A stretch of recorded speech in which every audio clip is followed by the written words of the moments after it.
We all agreed you're not welcome at the wedding, my mom texted me, smug as ever, no punctuation. Just her signature, dash like a slap in the face wrapped in formal tone.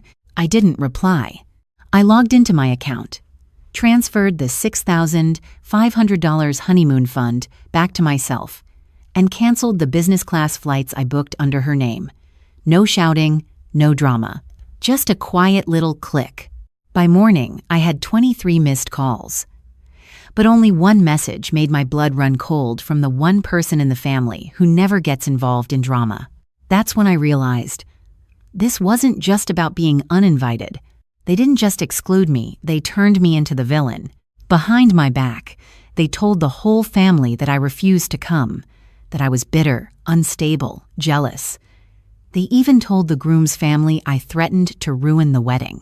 But they made one fatal mistake. The wedding contract, the venue, the flights, the hotel, they were all in my name. And when I uncovered what they really did, a forged credit application, stolen identity, and a fake signature using my name, I didn't yell. I pulled the plug.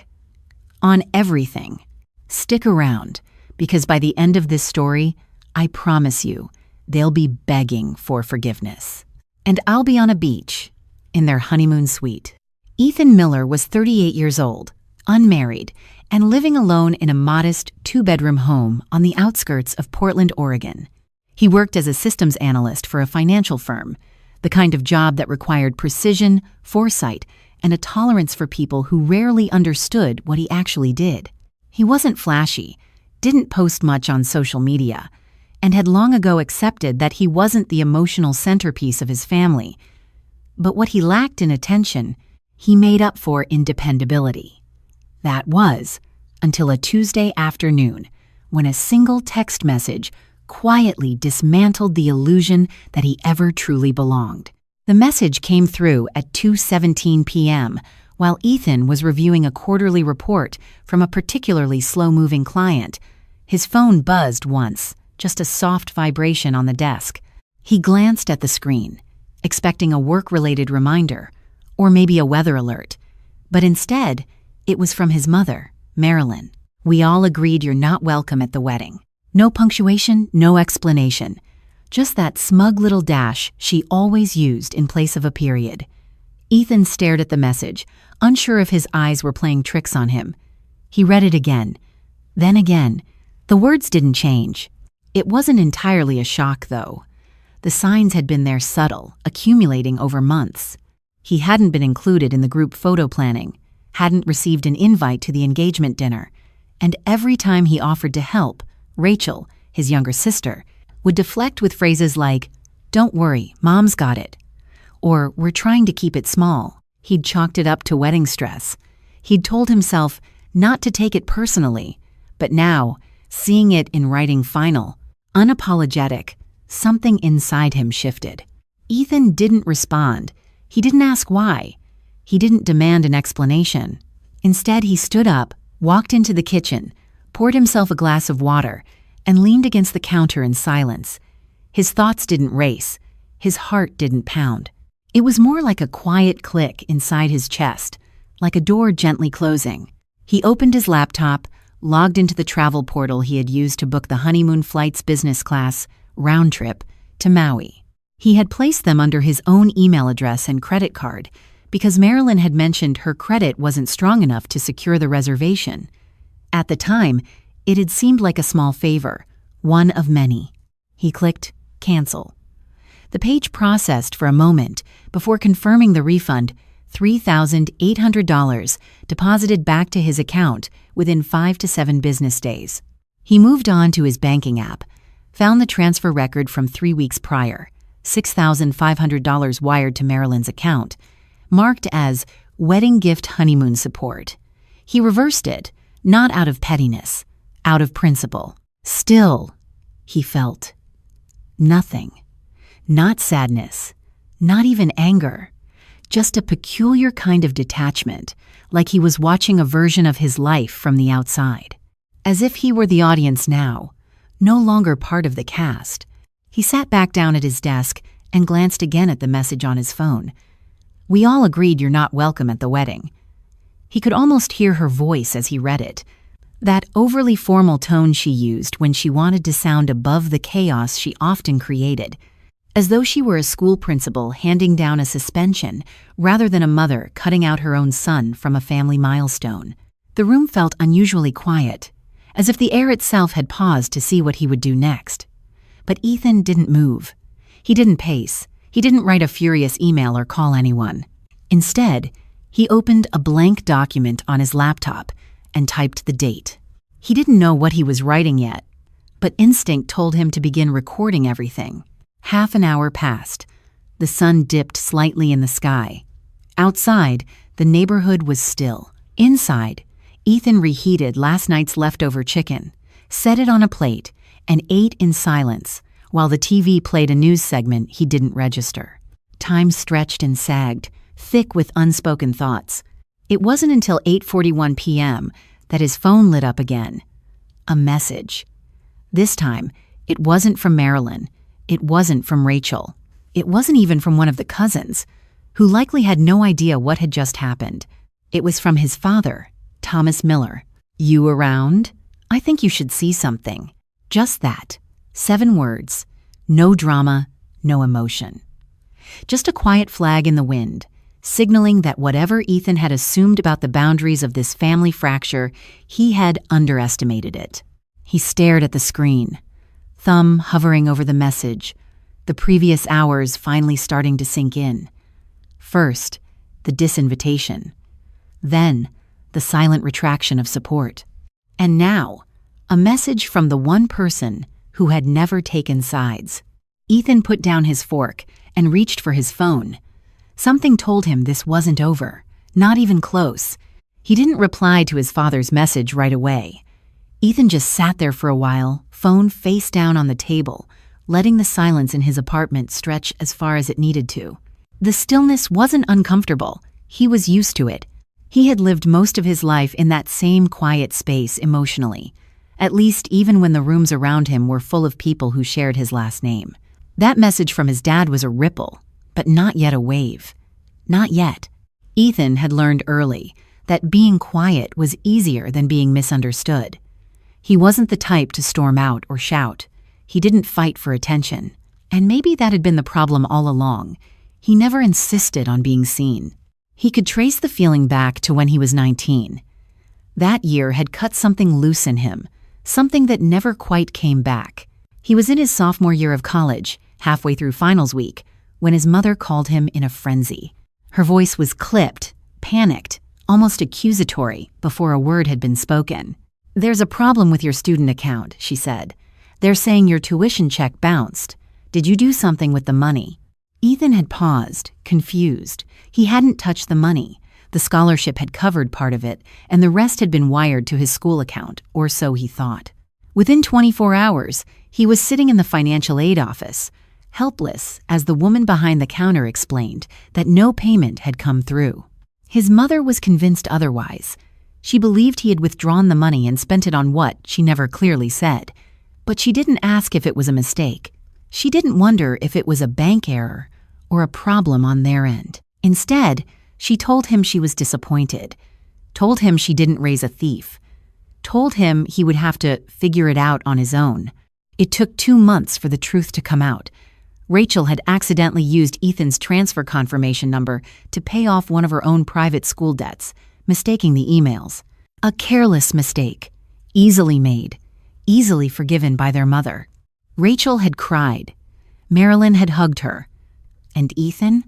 He had to delay enrollment by a semester and take a warehouse job to cover the missed fees.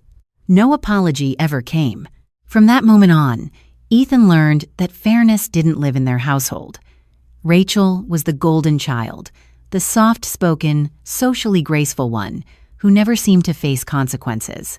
She wrecked her car in high school? She's under pressure. She got caught skipping class?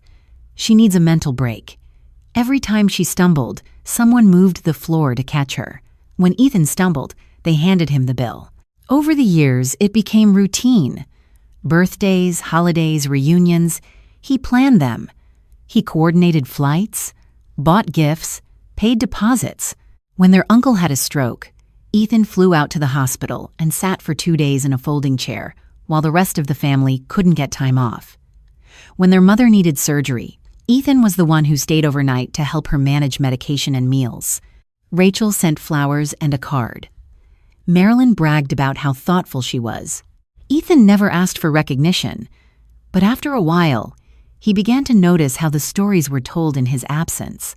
How Rachel was always so good with people, how she held the family together, how she was the one who always shows up. He started to feel like a stagehand in his own life, moving props, adjusting lights, making sure the show ran smoothly, only to fade into the background when the curtain rose. Even in the language his mother used, the gap was clear. Rachel was bubbly and a sweetheart. Ethan was odd, overly serious, or sometimes just our tech guy, as if his usefulness stopped at resetting the Wi-Fi. On more than one occasion, he had heard her laugh about how he lives in his own little world, as if that justified excluding him from hers. The word love rarely made it out of her mouth in his direction. Concern came in the form of criticism. Affection came through obligation. "I'm your mother, of course I care," usually followed by a request for help or money.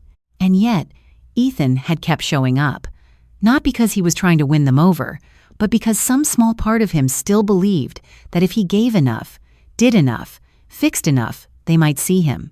But now, sitting in his quiet kitchen, rereading that message on his phone, it hit him like cold water to the face. They had seen him. They had always seen him. They just didn't care. He was convenient, not cherished. A resource, not a relative. His phone buzzed again. Not a call this time, just a notification. A shared album update from Rachel's engagement photo shoot. Smiling faces, soft lighting. A caption that read, "Couldn't imagine this day without the people I love most." He wasn't in a single frame. Ethan didn't feel rage. He didn't feel the sting of being forgotten. What he felt was clarity. That message from his father was still waiting. But for the first time, Ethan wasn't sure if he needed to see anything else to know the truth. He had been invisible for years. And maybe, just maybe, it was time to stop standing in the wings. The notification from Rachel's engagement album lingered on Ethan's screen longer than he cared to admit. He didn't open it. He didn't need to. He already knew what he wouldn't see. What bothered him wasn't the absence of his face in those photos. It was the effortless way they'd excluded him, the confidence with which they knew he'd never be asked, never even considered. He set his phone aside and reached for the folder he kept in the top drawer of his desk. Neatly labeled, chronologically ordered, it held every invoice, receipt, and confirmation email tied to Rachel's wedding. It wasn't a habit of paranoia, it was just how Ethan did things. The digital backups lived in his cloud drive, but the paper trail brought a strange sense of grounding, concrete, tangible, proof. He flipped through the documents, pausing on the venue contract. His name at the top, Ethan Miller, primary signer. The deposit, $12,500. Paid in full 5 months ago, when Rachel and Marilyn called him, breathless with excitement, over finding the perfect place. He remembered Rachel describing it as elegant but not pretentious, while Marilyn gushed about how the main hall reminded her of her own wedding in 1981. Ethan had offered to cover the deposit, partly because they claimed it was time-sensitive, but mostly because it felt for a fleeting moment like they wanted him involved. Then there was the invoice for the honeymoon suite. 5 nights in Maui. Oceanfront, private balcony, complimentary champagne package, also booked under Ethan's name. Marilyn's credit had been rejected during the reservation process, and Rachel didn't want Jason's parents seeing that money was tight. Ethan had stepped in, again, without complaint. DJ? Paid. $1,400. Cake? $680, with custom monogram topper. Flights for the couple? Booked and confirmed. Business class. Ethan had even gone out of his way to secure seat upgrades because Rachel insisted on starting the marriage in style. Now, all of it sat before him cold, transactional. If there had been warmth in the gesture, it had long since cooled. But the final document, the one that made Ethan's jaw tighten, was a wire transfer receipt from 2 months earlier. Another $4,000 sent to Marilyn's account. The memo line read, "Per Rachel's request, groom's family portion, urgent." He remembered that conversation too well. It had been late, nearly 10 at night, when his phone rang. He was surprised to see his mother's name on the screen. She didn't waste time on pleasantries. "Ethan, sweetheart, I hate to ask this, but there's been a mix-up with the Collins family's payment for the catering. Apparently, their check was sent to the wrong vendor. We're trying to keep things on schedule, and Rachel's on the verge of tears." Ethan had paused. Why didn't they just reissue the check? "They're traveling. It's complicated. Look, we'll make sure they reimburse you. It's just a timing thing. We can't let this derail everything. Not after how much you've already contributed." He had wired the money that same night. What Marilyn didn't know was that Ethan had begun recording his phone calls with her. Not out of malice, but because there had been too many times where her words shifted depending on the audience. He'd learned, slowly and painfully, that accountability in his family required a transcript. He had the whole call saved, the urgency in her voice, the guilt-laced tone, the subtle implication that if he didn't help, he would be remembered as the one who let his sister down. Ethan never brought it up again, but he labeled the file carefully, stored it in a locked folder titled Contingencies. Still, none of that stung as much as Rachel's comment a few weeks later. They had been at a family brunch, one of those obligatory pre-wedding events, where everyone smiled too wide and said too little of substance. Ethan had shown up early to help set up tables and coordinate with the caterer.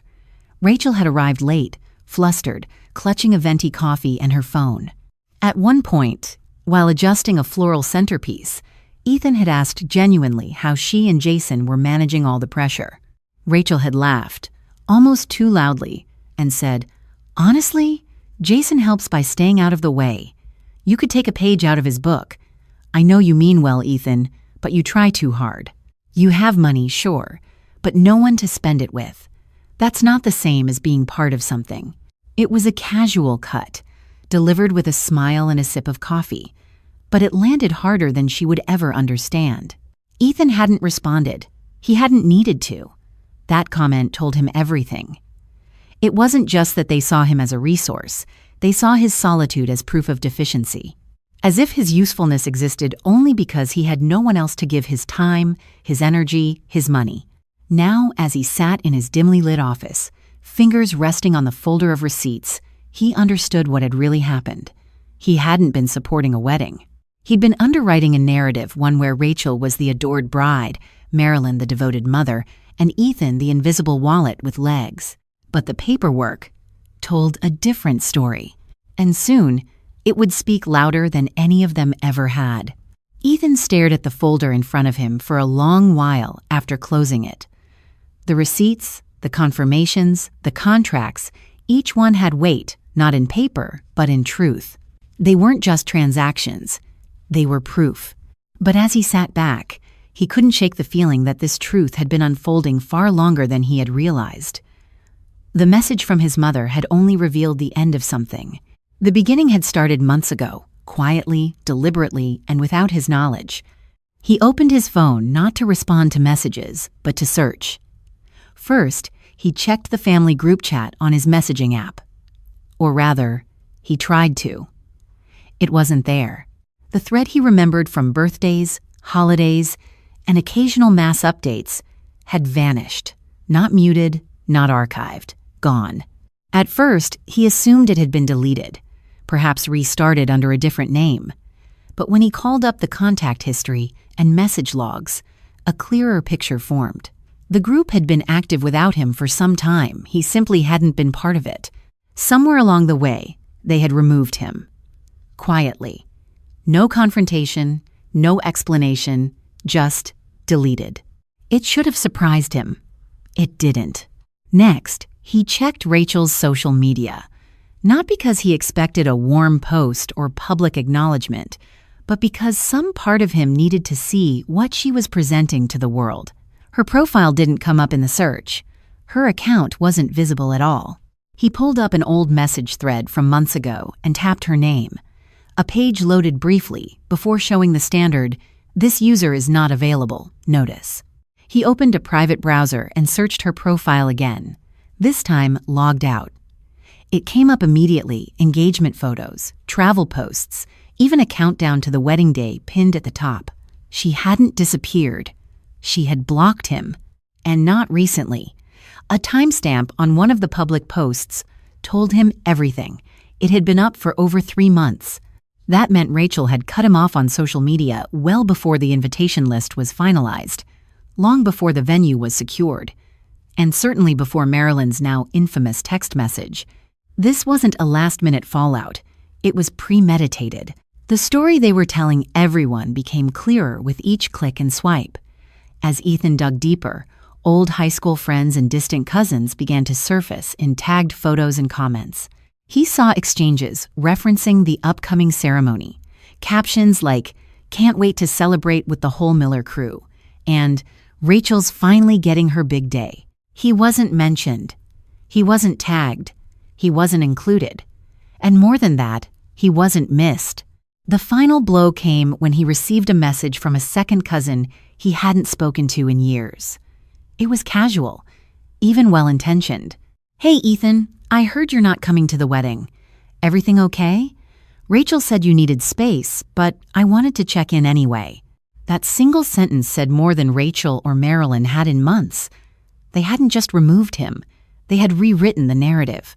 Ethan wasn't the son who had been pushed out. He was the brother who had chosen to walk away, the one who needed space, the one who, once again, made things harder than they needed to be. He didn't respond to the message. Instead, he turned back to his desk and began pulling files onto his screen. Bank records, email confirmations, screenshots of payment transfers. He for Aben, for Evan, for Evan, for Evan, for Evan, for Evan, for Evan, for Evan, for Evan, for Evan, for Evan, for Evan, for Evan, for Evan. He opened a new folder on his desktop and titled it plainly. Then he created subfolders: financial, correspondence, photos, social, and began sorting through everything he had. He wasn't sure what he would do with it yet, but he knew he would need it. Not because he intended to make a scene, but because, in a family that operated on whispers and insinuations, truth needed structure.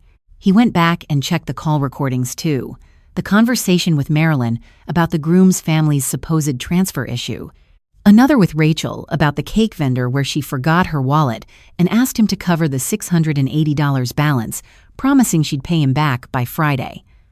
That Friday never came. He had dates. He had numbers. He had voices on tape. And as he pieced the story together, not the one they were telling, but the one that had actually happened, he realized something that didn't come with anger or pain. It came with purpose. They had removed him from the celebration, but they couldn't erase the fact that he had built it. Not with love, not even with hope, but with dollars, signatures, and time things that left a trail. And for once, Ethan wasn't going to let that trail disappear. Ethan hadn't spoken to his father in weeks, not out of bitterness, but because Thomas rarely inserted himself into family matters, unless it was absolutely necessary. He was the quiet one, the fixer of leaky faucets, the tuner of radios, the man who always seemed content at the edge of the chaos rather than inside it. Growing up, Ethan sometimes mistook his father's silence for disinterest. But now, as he watched the screen of his phone flash again with that same message, "You need to see this now," he knew better. His father didn't speak often, but when he did, it meant something. He called. Thomas answered on the second ring, voice low and steady, as if he'd been expecting the call. "Ethan, you got a minute?" "Yeah," Ethan said, clearing his throat. I read your message. What's going on?" A long pause followed. Ethan could hear the soft clink of a spoon against a mug, the shuffle of a chair being pulled out. His father was settling in. This wouldn't be a casual conversation. "I just found out what they did," Thomas began. "Your mother and your sister. I didn't know they'd locked you out of everything. I didn't know they were telling people you backed out of the wedding. They've been planning it for months, Ethan said quietly. Blocking me, lying to people. I'm not sure why they didn't just tell me to stay away sooner. Another pause. Then Thomas exhaled. Because that would have meant owning it. And neither of them is good at that. There was silence for a moment. Ethan wasn't sure what to say next, but his father continued. There's something I need to tell you. Something I should have said a while ago. Ethan stiffened. Okay. 3 years ago, Thomas said slowly. Your mother asked me what I thought about adjusting the will. Ethan's blood ran cold. She said she was worried, that you were pulling away from the family, that you were cold, disconnected. She said you had your own life now, and maybe it didn't make sense to keep things as they were. Ethan closed his eyes. And what did you say? I said no, Thomas replied firmly. I told her we don't disinherit our children just because we don't understand them. I told her that family doesn't get to be conditional. Ethan swallowed hard. The silence on the line grew heavy, the weight of what he was hearing settling deeper than any insult Rachel had ever thrown. She's been rewriting you, son, Thomas said, voice low. One conversation at a time, with your aunts, your cousins, even with me when she thought I'd listen. Telling them you're distant, difficult, that you isolate yourself, that you're too proud to ask for help. I've never once asked for anything, Ethan replied. Not unless it was for them. I know, Thomas said quietly. But it didn't fit their story. So they told another one. Ethan leaned forward in his chair, fingers tightening into fists. Why didn't you tell me this before?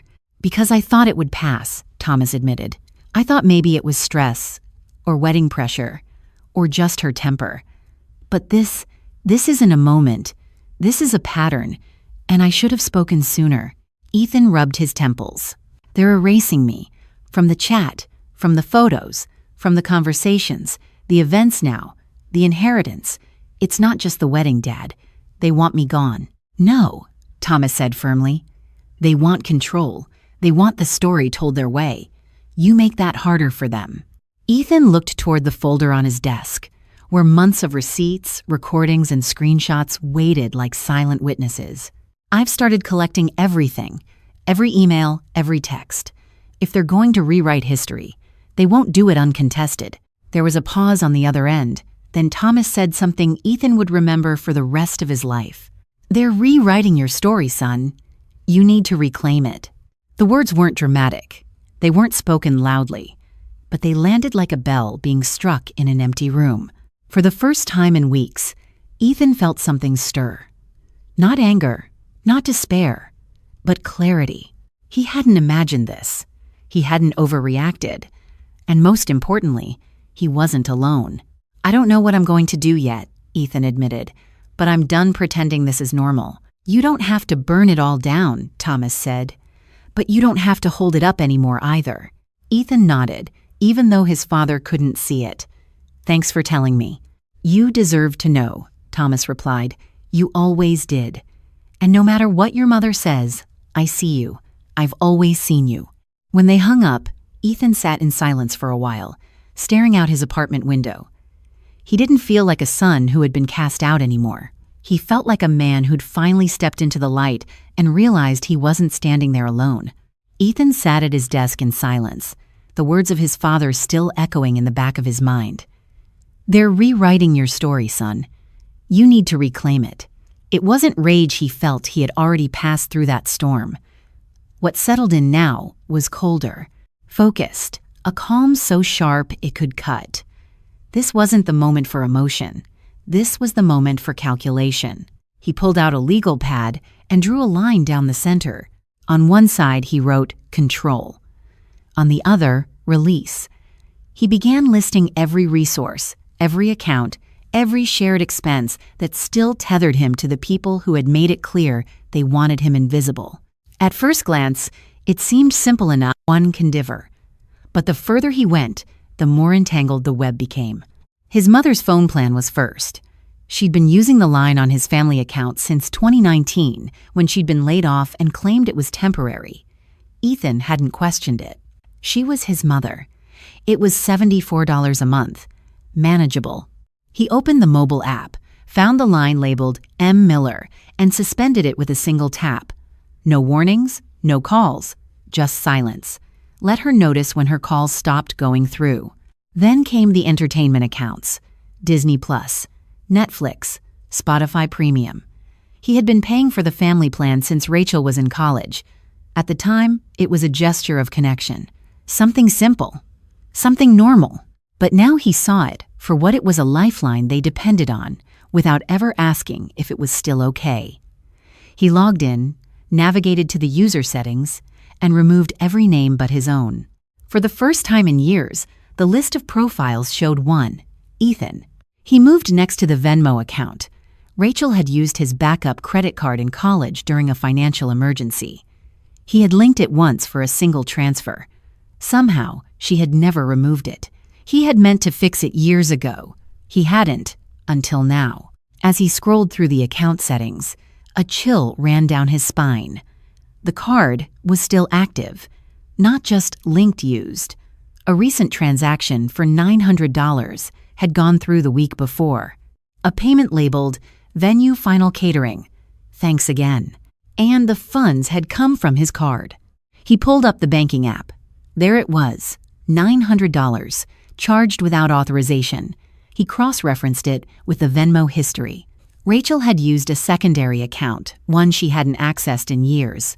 A deliberate move, hiding the fraud in plain sight. He called the bank's fraud protection line and flagged the transaction. The card was deactivated, the charge marked pending investigation. He felt no guilt, no hesitation. It wasn't a mistake, it was theft. He leaned back in his chair, breathing slowly, deliberately. The list on the pad was almost complete. But this wasn't just about cutting them off. It was about documenting the truth, making it visible. He opened Google Drive and created a new folder: Expenses Paid by Ethan Miller. He began uploading everything: PDFs of receipts, email threads with vendors, screenshots of mobile payments, flight confirmations, bank statements, text message transcripts. He organized them by category: venue, travel, entertainment, catering, miscellaneous. Each file was dated. Each folder had notes. He wasn't just gathering proof. He was building a case. As he compiled, he remembered something his father had said: "You don't have to hold it up anymore." And that was exactly what he'd been doing, propping up a system that never once thanked him for the weight he carried. Now, he was letting it collapse under its own entitlement. There was a strange stillness in the room as the last file finished uploading. Outside, the sky had begun to dim. Ethan sat quietly, watching the progress bar reach 100%, then clicked to copy the folder link. He didn't know yet who would see it. Maybe no one. Maybe everyone. But for the first time in a long time, the story being told was his. He wasn't the problem. He wasn't the one who walked away. He was the one who had given, supported, funded, and protected. And now, he was reclaiming the ground beneath his own name. The calm before the storm wasn't fear. It was clarity. Ethan had just finished uploading the last invoice when his phone buzzed again, an unfamiliar number this time. Local area code. No caller ID. He almost ignored it. After days of silence, he had grown used to the quiet and wasn't eager to invite any chaos back in. But something about the timing, the precision of this disruption, made him swipe to answer. "Hello? Ethan?" The voice on the other end was calm, composed, and unmistakably measured. "This is Linda Hartley, Jason's mother." Ethan sat up straighter. He hadn't expected to hear from her. They had spoken only once before, at the engagement dinner, in a brief, courteous exchange about wine and weather. She had struck him as the kind of woman who used proper silverware even at home and thanked flight attendants by name, polite, formal, and careful, not the kind to call unannounced. "Yes. Hi, Mrs. Hartley. I hope I'm not catching you at a bad time," she said, her tone laced with something colder than courtesy. "But I thought you should know something strange has come to my attention." Ethan's heart ticked faster. "Earlier this week," Linda continued, "Jason and I were going over the final wedding expenses and vendor payments. You're aware, I assume, that your name is on some of the original deposits? I am, Ethan said flatly. Well, something came through that. Raised a red flag. A joint credit application submitted last week. It's for a high-limit wedding card issued to your mother, Marilyn, and co-signed by you. Ethan froze. Linda continued. Your name is listed, as is your social security number, your previous address in Portland, and your old email, the one ending in .tech group. I assume this is not something you authorized? He swallowed hard. Absolutely not. I suspected as much, she said, her voice growing tighter. Jason brought it to me. He thought it looked off. The signature is digital, but when he compared it to the waiver you signed for the beach venue, it didn't match. Not even close. Ethan didn't respond. He couldn't. His hands were clenched into fists beneath the desk, but his voice stayed level. Thank you for telling me. I debated whether to reach out, Linda said, and now there was something more honest in her tone, weariness perhaps. But this is serious, Ethan.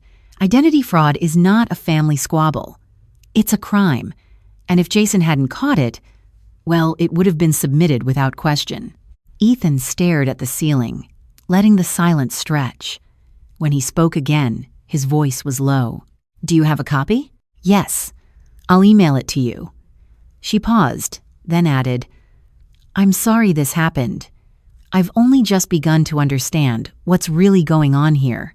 He didn't answer. He didn't need to. After the call ended, Ethan remained seated for a long time, staring at the stillness of his apartment. The air felt thinner somehow, like the walls had pulled in slightly. He stood, walked to the kitchen, poured himself a glass of water, and drank it slowly. His mind was already working. He logged into his credit monitoring dashboard, one he'd kept active since the mess with his mother's car loan in his 20s, and sure enough, there it was. A soft credit inquiry, dated 4 days ago, issued under Marilyn Miller with Ethan Miller as co-signer. He opened a secure folder and created a new subdirectory. Fraud evidence. Into it, he dragged a screenshot of the inquiry, a PDF of his SSN confirmation, and a copy of the letter from his bank verifying the Venmo theft investigation. Then, he opened a new document and began drafting a notarized statement of non-consent. He wasn't going to confront them yet. That would come later. Right now, it wasn't about screaming or slamming doors. It was about preparation. Because this had passed the line of disrespect. This was criminal. And beyond the betrayal, the lies, and the twisted narrative being spun around him, one thing stood out most clearly. This wasn't accidental. Someone had deliberately accessed sensitive personal data and used it for financial gain. His mother, possibly his sister, maybe both. The silence in the room was no longer comforting. It was sharpening, clarifying. Ethan had always been the responsible one, the problem solver, the man behind the curtain holding everything together. But that version of him had ended with Marilyn's text. What stood in his place now was someone colder, smarter, and legally protected. As the files uploaded to his encrypted drive, his email pinged. Subject: Credit Application. Attached was the very document Linda had warned him about. He opened it without flinching. There it was, his name in bold, his SSN beneath it, his address printed without error, and a shaky, fraudulent signature below. It was almost laughable how careless they had been. But what wasn't funny, what would never be funny, was how close they had come to getting away with it. This was no longer about a wedding. It was about identity. And Ethan was ready to reclaim it by law, by fact, and by force if he had to. Ethan had spent the night staring at the forged credit application, not out of shock anymore, but precision. He zoomed in on the signature, noted the mismatched stroke of the letters, the outdated email address, the exact formatting of the address line details only someone from inside his life could replicate. This wasn't guesswork. This was access. Deliberate, informed access. By morning, he was ready. He logged into his online banking dashboard and navigated directly to the fraud report portal. The $900 Venmo transaction had already been flagged, but now he was going further. He called the Fraud Investigation Unit. After verifying his identity, he requested the credit application file submitted in his name. When the agent pulled it up, she paused for a beat too long. "Mr. Miller, did you authorize this application submitted on September 1st, listing yourself as co-signer with a Marilyn Miller?" "No," he replied firmly. "I have not authorized any credit application in the last 2 years, and certainly not with that co-signer." She cleared her throat. "Understood. I'm opening a full fraud case on this. You'll receive a notarized affidavit of non-consent in your email. Please return it within 48 hours. This case may be escalated due to potential identity theft and forgery. I also recommend filing a police report. This type of incident may fall under federal fraud statutes." "I intend to," Ethan said quietly. "Thank you." He hung up, opened the affidavit, and filled it out with mechanical speed. Every detail was correct: his social security number, his old email address likely found on old tax returns, or forms still lying around at his parents' house. He signed, attached a scanned copy of his driver's license, and hit send. Then he opened the city's police department portal and began filling out the official identity theft complaint. When the form asked, "Do you know or suspect the person who may have accessed your personal information?" Ethan didn't hesitate. Yes. He didn't name them with spite. He didn't add commentary. He simply attached the credit application, the affidavit, screenshots of the transactions, and the summary of the Venmo fraud facts, not feelings. By the time the confirmation screen appeared, "Your report has been successfully submitted," Ethan didn't feel victorious. He didn't feel angry. He felt free. He leaned back, stared at the ceiling, and let the quiet fill the space his anger used to occupy. For once, he wasn't reacting. He was reclaiming, and there was one last thing left to do. He picked up his phone and dialed a number he hadn't called in weeks.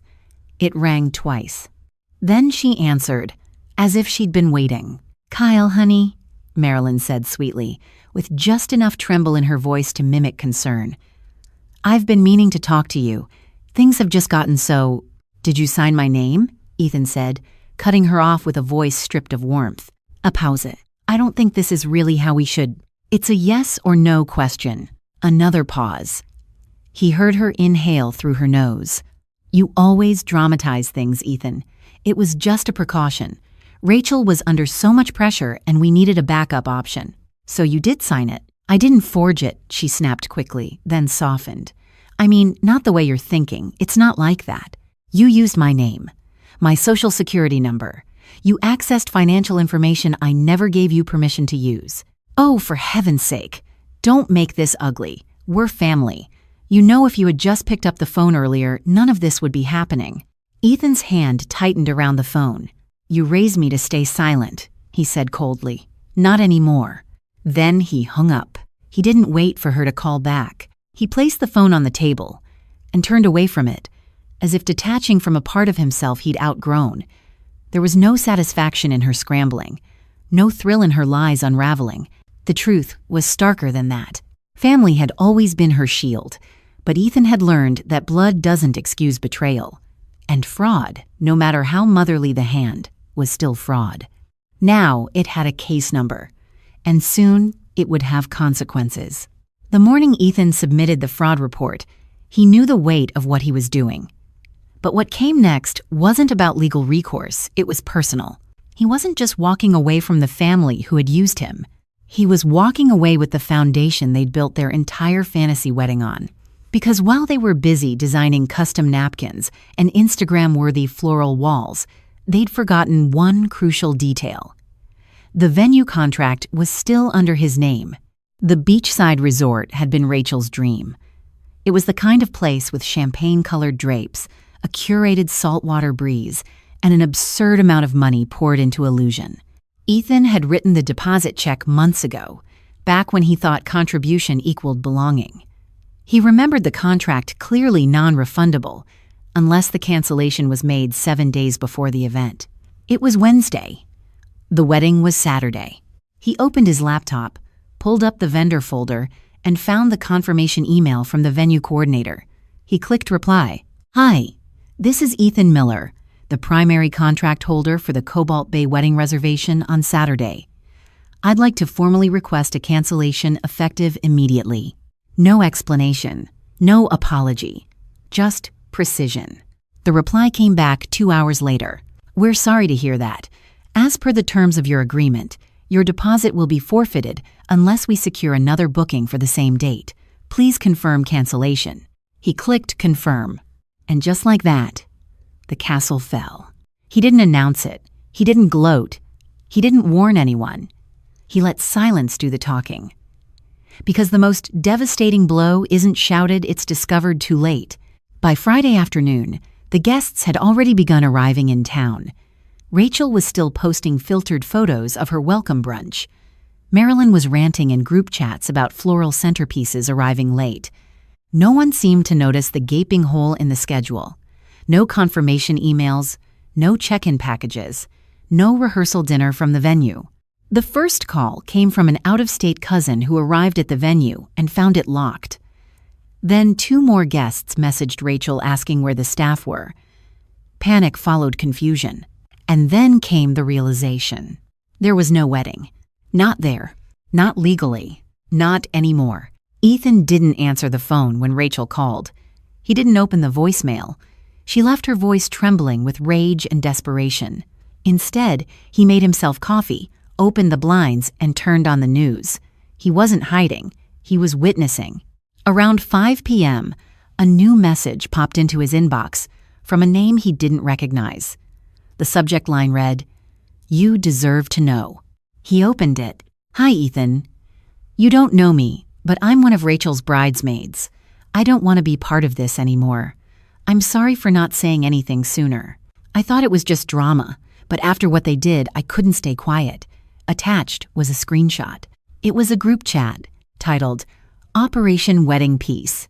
The participants, Rachel, Marilyn, 2 bridesmaids, and someone labeled simply as Cheryl. The messages were damning. Marilyn, "Don't worry about Ethan. He's soft. He won't push back." Rachel, "He won't even know he's not invited until the seating chart goes out. Just don't add him to the bridal brunch list." Cheryl, "So, no +1 even if he asks." Rachel, "Please. Who's he going to bring? A spreadsheet?" They laughed. They planned. They erased him. Not out of conflict, but convenience. Ethan read the thread once, then again. Each word etched into him, not as pain, but clarity. He hadn't overreacted. He hadn't been dramatic. He had been erased, quietly, methodically. The wedding hadn't collapsed because of vengeance. It collapsed because the scaffolding had been built on a lie. By Saturday morning, social media was strangely quiet. No posts, no hashtags, no bouquet shots. He heard from a former college roommate who was supposed to attend. "Man, did they move the wedding? I landed and everything's canceled." Ethan didn't explain. He just replied, "No, they just forgot who signed the checks." That evening, as twilight settled, a final effort unfolded. Pictures emerged of a makeshift backyard ceremony. Fold-out chairs, plastic tablecloths, the minister standing awkwardly near a wind-blown arch. No music, no smiles. Most guests had already left or were rerouted at the airport. It looked like what it was, a rushed attempt to salvage dignity from ashes. But the damage was done. There were no refunds, no plan B. And for the first time, Ethan wasn't the fixer in the background. He was the reason the illusion ended. Jason Hartley was not the kind of man who liked surprises. A former financial analyst turned logistics manager, he had a mind for details, timelines, accountability. So when he found himself standing in the middle of a backyard littered with overturned folding chairs, half-eaten grocery store cake, and 36 confused guests, he didn't shout or flail. He asked one simple question: why wasn't the venue paid for? At first, Rachel tried to blame the resort, then the booking system, then Ethan, claiming he canceled everything out of spite because he was mentally unstable. But when Jason's mother, Linda, handed him a folder of screenshots, contracts, and the forged credit application with Ethan's name on it, the story collapsed like a wedding arch in the wind. He didn't speak to Rachel that night. Instead, he checked into a hotel and sent a message to every one of his family members who had flown across the country. There will be no wedding. By noon the next day, Rachel's Instagram had pivoted into crisis mode. Her usual pastel-filtered captions gave way to cryptic Bible verses, quotes about betrayal, and thinly veiled accusations aimed directly at Ethan. "Sometimes the loudest ones are the most broken," one post read. "When people show you who they are, believe them." Another. "Not everyone is strong enough to handle real love. Some people sabotage everything and call it boundaries. Sad." Friends from her social circle commented with heart emojis and "you're so strong" affirmations. A few even added, "that brother of yours always gave me weird vibes." But the likes were fewer than usual, and the silence from Jason's side was deafening. Ethan didn't respond. He didn't post, didn't clarify, didn't defend. But he did still have one card left to play. 3 days before the wedding, when Marilyn had called him late at night, voice low, trembling, trying to coax him into understanding how hard it's been, Ethan had hit record. Not for revenge, just for clarity. For once, he wanted the truth to have a voice. In the recording, she admitted to signing the credit application, said she only did it because Rachel was so stressed. Said Ethan would have done it anyway if he weren't so cold all the time. Her voice broke when she said, "I didn't think you'd go this far. You've made your point. Now be the bigger person." Ethan never intended to use the clip. But watching Rachel weaponize his silence, turn his restraint into weakness, he realized something. They had never paid for what they did. They had only shifted the blame. Until now. He didn't post the clip himself. He simply sent it quietly, anonymously to 2 cousins who had messaged him after the canceled wedding. Both had asked what really happened. Both had said they were starting to see things differently. Within hours, the clip made its way into the extended family group thread. No name, no caption, just the audio, Marilyn's voice, her words, and then silence. Ethan didn't witness the storm that followed, but the aftermath reached him anyway. He was officially removed from the family group chat the next morning. No warning, just gone. But he didn't feel erased. He felt released. Because what none of them knew, what Rachel never understood, was that he had already walked away. The group chat meant nothing to him now. Their approval, their traditions, their selective loyalties, none of it held power anymore. For the first time, Ethan didn't feel like the forgotten son. He felt like a man who had watched the truth rise up on its own weight and level the ground beneath the ones who built lies on top of him. He didn't need to raise his voice. The facts had spoken loud enough. The clip had done its work. Ethan didn't know exactly who sent it where, but by the time he was removed from the family thread, the silence spoke volumes. No one called, no one texted. For the first time in his life, he wasn't trying to step into the noise to defend himself. He let the silence stand, because it was no longer his burden to break. He poured himself a cup of coffee, sat by the window, and simply watched the rain streak down the glass. For the first time in months, maybe years, he wasn't holding anything up. That was where Thomas found him. His father didn't knock loudly. He never had. It was a soft tap, followed by the sound of the door creaking open. Ethan looked up and saw him standing there, wearing the same work jacket he'd owned for decades, the one that smelled faintly of motor oil and autumn leaves. He didn't bring flowers or food. He didn't even bring words, at least not right away. He just sat down in the chair across from Ethan, let out a breath, and folded his hands in his lap. They sat like that for a while. 2 men bound by blood, separated by years of silence, now sharing a room heavy with truths that had gone unspoken. Thomas was the first to break it. "I should have said something sooner," he murmured. His eyes didn't lift from the floor. "About the money, about the way they leaned on you. I knew." He rubbed the bridge of his nose, as if trying to press the years of regret out of his skin. I knew about the card, the checks. Not all of it, but enough. Your mother asked me to keep quiet, said it was just to keep things afloat, said you wouldn't mind. Ethan swallowed hard, unsure if his voice would even come out if he tried to speak. Thomas continued, I thought you'd survive it. You always did. Even when you were a boy, you never fought back. You took it. Every jab, every chore, every bill. You carried it all. And his voice cracked for the first time, so quiet Ethan almost missed it. I let you. The words hit deeper than any accusation. Ethan leaned back, feeling the chair press against his shoulders. He wanted to tell his father it was okay, that he understood. But the truth caught in his throat. Because he didn't understand.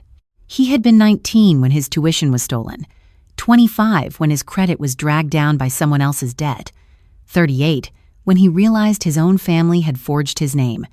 And through it all, he had carried, silently, because that was the role he had been given. The reliable one, the one who could take it. I never lived my life, did I? Ethan said finally, his voice low, almost to himself. I just managed theirs. Thomas looked up then, eyes tired but steady. You didn't deserve that role. They put it on you because they knew you'd never drop it. For a moment, neither spoke. The only sound was the hum of the refrigerator and the rain outside. Ethan felt the weight of decades pressing down, but for the first time, it wasn't pressing only on him. His father was carrying some of it now, even if it was too late to change what had already been done. They sat like that for another hour, not filling the air with explanations or apologies, just sharing the quiet. And in that quiet, Ethan felt something shift. Not forgiveness, not yet, but the faintest sense of being seen. When Thomas finally left, he clasped his son's shoulder and said, Don't let them decide who you are. Not anymore. Then he was gone. Ethan returned to his desk, opened his laptop, and found a new message waiting in his inbox. The sender's name was unfamiliar at first, Elaine Miller. He clicked it open. Hello, Ethan. You don't know me well, but I'm your aunt's cousin. We met once at a reunion years ago. I've been following what's been happening with the family. I don't know if you'll believe this, but I went through the same thing with Marilyn. Years ago, when my father died, she managed to convince everyone I was unstable so she could have more say in the estate. I lost years of contact with my own siblings because of it. I know what it feels like to be erased by her stories. You're not alone in this. I thought you should know. Ethan stared at the words on the screen, reading them 3-4 times. He had carried his isolation for so long, it had calcified into something he believed was permanent. Yet here was someone, blood of his blood, saying the same wound had been carved into them too. For the first time in months, Ethan felt a different kind of weight. Not the crushing silence of being erased, but the strange relief of knowing his pain wasn't singular. He wasn't crazy. He wasn't dramatic. He wasn't the problem. He wasn't alone. The email from Elaine stayed with Ethan long after he closed his laptop. For the first time, the story he had lived through felt less like an isolated punishment and more like part of a larger pattern, one he hadn't asked to inherit, but now finally understood. He wasn't alone. That realization carried him through the next days, through the last waves of fallout, through the silence that followed. And then, for the first time in his adult life, Ethan made a decision that was entirely his own. He called the resort. The same resort where Rachel's honeymoon suite had been booked under his name months earlier. The reservation had been canceled, but he knew the policies, the system, the timing. He had been the one to negotiate the original contract. When the concierge answered, he simply said, "I'd like to book the oceanfront suite, the same one I held before." No explanation, no drama, just a man taking back what had always been his to give or keep. A week later, Ethan was sitting on the balcony of that suite. The Pacific stretched out before him, endless and indifferent, waves curling against the shore with steady rhythm. A glass of bourbon sat untouched on the small table beside him. His laptop was open, Not to spreadsheets or receipts, but to a blank document. At the top, he typed 3 words: "What comes next?" For the first time, he wasn't cataloging what others had taken. He was sketching what he might build, places he might go, work he might pursue, the kind of life that wasn't defined by obligation, but by choice. The keys clicked softly under his fingers, each word a small rebellion against the years he had spent carrying everyone else's weight. The sun dipped low, casting gold across the water. Ethan leaned back, listening to the waves, feeling a quiet he hadn't known before. A quiet that wasn't emptiness, but peace. His phone buzzed once on the table. A message. He picked it up, expecting spam, but the name made him pause. Linda Hartley. The text was short. "I wish it was you marrying my son." Ethan stared at it for a long moment, then set the phone down. He didn't reply. He didn't need to. It wasn't about longing or regret. It was about recognition. Someone had seen him clearly, perhaps too late, but seen all the same. The night deepened, and he closed his laptop. The document remained, a few sentences written, a seed of something larger. He picked up the bourbon, took a slow sip, and let the salt air wash over him. For once, there was no weight pressing down. No ledger of debts, no unreturned favors, just him. "They lost a bank," he murmured to himself, voice steady, carried off by the ocean breeze. "I found my peace, and I'm never paying for love again." And that brings us to the end of Ethan's story. A tale of betrayal, quiet resilience, and the strength to reclaim your own life when others try to rewrite it. Now, I'd love to hear from you. Do you think Ethan was right to pull every string and let the wedding collapse? Or should he have handled things differently? Have you ever been in a situation where family expected everything but gave nothing back? Share your thoughts in the comments below.